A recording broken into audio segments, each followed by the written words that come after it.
We all shared a beautiful response to our psalm a while ago, and we've said, "Give thanks to the Lord, for He is good." And I think this best summarize all the experiences of our readings today. We give thanks for a God who is good. St. Paul, in our first reading, shared a very sentimental story to the Corinthian community.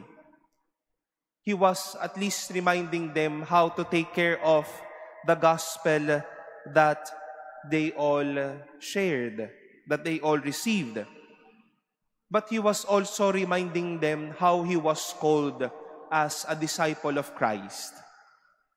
God was good to him because He called him, as He have said, someone born abnormally, somewhat not deserving of a disciple.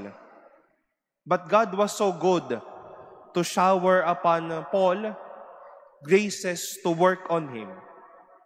Hinayaan ng Diyos na maging totoo ang kabutihan niya sa buhay ni San Pablo.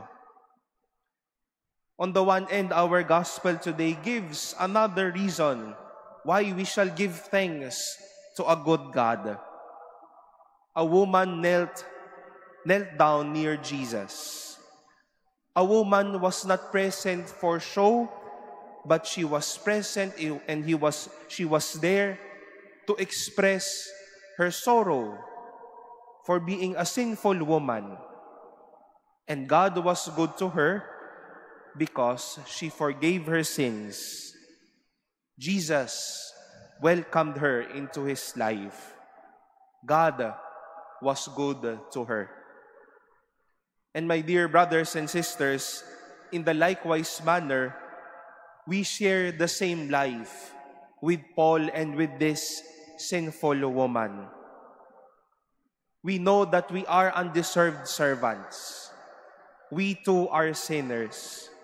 May kanya-kanya po tayong bigat sa buhay. May mga pagkukulang tayo. Hindi tayo karapat-dapat, but at the top of everything, we cannot outdone God's goodness.